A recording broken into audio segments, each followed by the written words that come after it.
Timnas Indonesia saat ini sudah berada di Jepang untuk menjalani persiapan di pertandingan terakhir babak ketiga kualifikasi Piala Dunia. Sebagai tim tamu, Indonesia tentunya bukanlah tim yang diunggulkan. Namun meski begitu, skuad Garuda bertekad untuk memberikan kejutan. Kejutan itu sendiri sudah dipersiapkan oleh Patrick Kluivert sebagai pelatih. Untuk memberikan kejutan nanti, Indonesia tak akan sendiri. Karena mereka bakal mendapatkan dukungan penuh dari para supporternya yang kebetulan sudah ada di Jepang. Bahkan supporter tersebut sudah muncul waktu timnas baru pertama tiba di negeri Sakura tersebut. Momen yang pastinya membuat para pemain kaget karena fans timnas nyatanya tidak hanya di Indonesia saja, melainkan di luar negeri juga banyak. Dan untuk itu inilah cerita di balik persiapan timnas Indonesia menjelang melawan Jepang.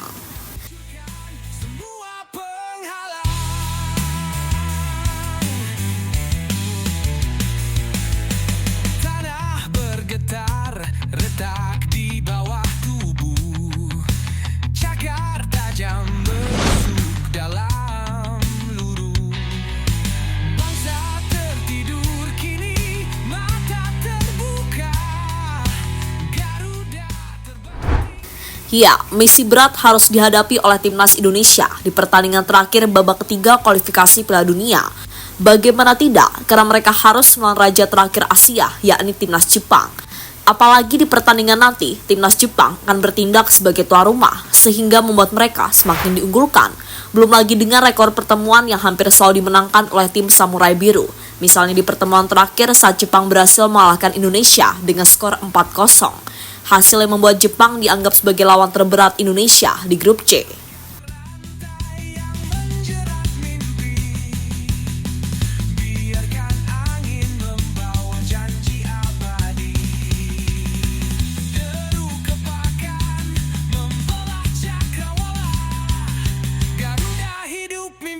Takkan binasa, bangkitlah Garuda, suaramu. Untungnya pertandingan melawan Jepang nanti sudah tidak memberikan banyak pengaruh bagi timnas Indonesia. Alasannya adalah karena timnas Garuda sudah dipastikan lolos ke babak keempat. Jadi apapun hasilnya, Indonesia tetap akan lolos ke fase selanjutnya. Mungkin hasilnya cuma akan memberikan pengaruh ke ranking FIFA. Jika Indonesia menang, maka mereka bakal mendapatkan banyak poin. Sementara kalah, mungkin ranking Indonesia akan sedikit turun dibandingkan dengan sekarang.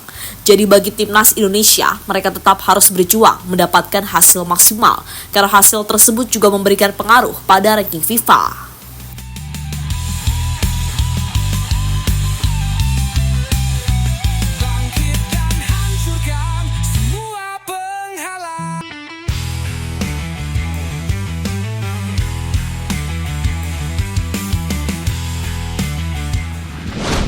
Sambutan untuk timnas demi bisa meraih hasil terbaik.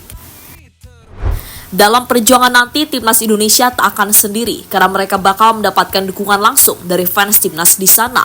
Umumnya, mereka adalah WNI yang kebetulan tinggal di Jepang, entah itu untuk kerja maupun pendidikan. Nantinya mereka akan ketambahan para WNI yang datang langsung dari Indonesia. Sehingga Stadion Suita yang akan menjadi venue pertandingan diprediksi bakal mendapatkan invasi dari para Ultras Garuda. Bahkan Ultras Garuda beberapa waktu yang lalu sampai menginvasi bandara untuk memberikan sambutan kepada para pemain yang baru tiba. Tentu sebuah momen yang membuat pemain timnas kaget karena fans Indonesia ternyata ada di mana-mana.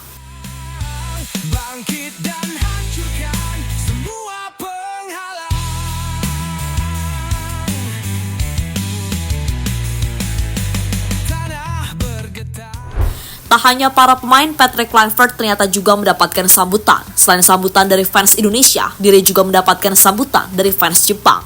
Soal ini mereka lebih menyoroti Kluivert sebagai legenda Barcelona.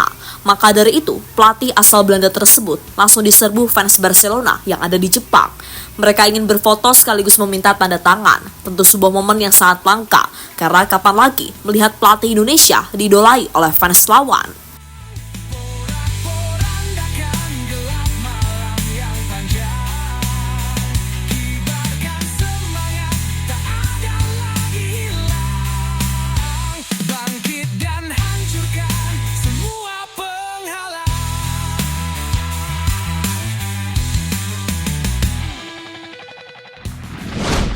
Oleh kagum dengan fans Indonesia, mereka ada di mana-mana. Setelah tiba di Jepang, para pemain kemudian langsung menuju ke hotel untuk istirahat. Kemudian mereka akan melakukan latihan sebagai bentuk persiapan lawan sang tuan rumah. Selama perjalanan, para pemain diberi fasilitas bus, dan dalam perjalanan menggunakan bus tersebut, para pemain lagi-lagi dikejutkan dengan fans Indonesia yang sudah berkumpul di pinggir jalan.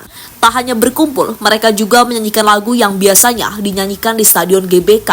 Tentu momen seperti itu jarang dirasakan oleh para pemain, termasuk pemain yang baru bergabung seperti Ole Romeni hingga Emil Audero Mulyadi.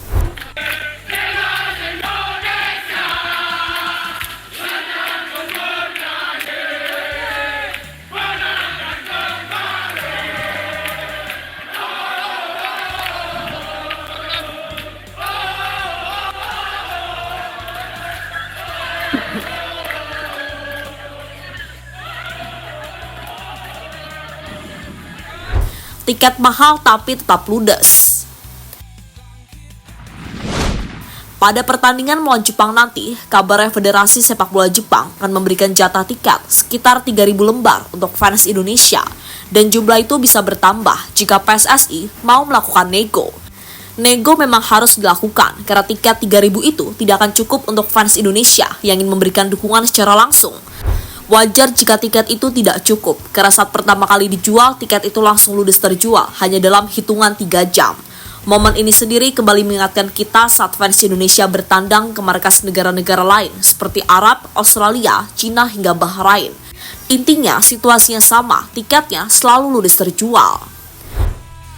Suaramu lantang, porak-porandakan gelap malam yang panjang.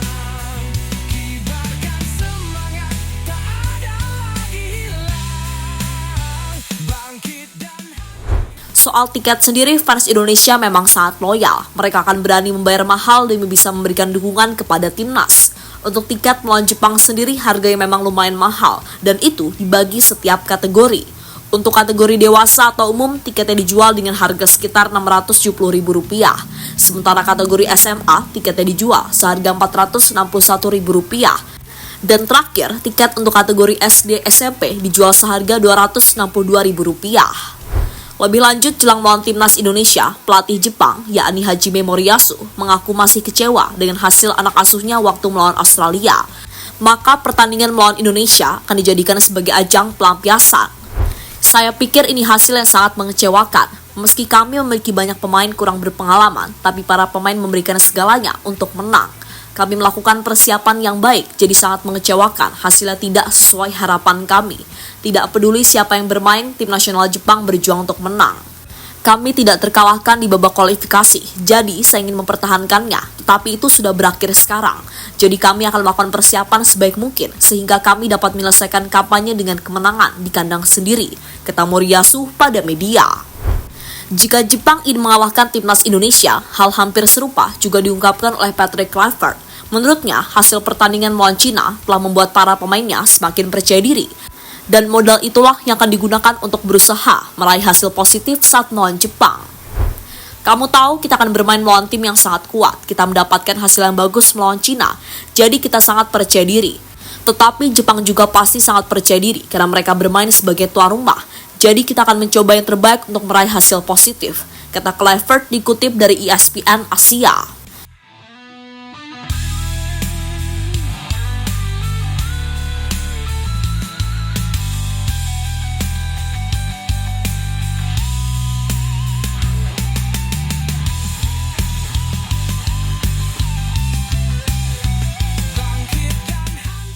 Tapi sayang, dalam laga nanti Patrick Kluivert akan dihadapkan dengan beberapa pilihan dan resiko.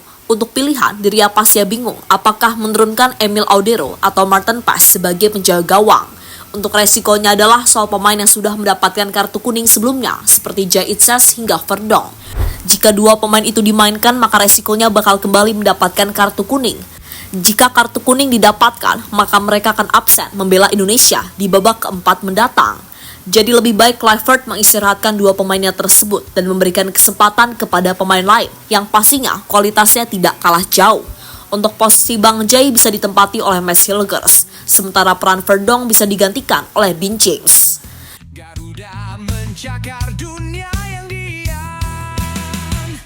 Bangkitlah Garuda, suaramu lantang. Jadi itulah cerita di balik persiapan Indonesia sebelum melawan Jepang di babak ketiga kualifikasi Piala Dunia.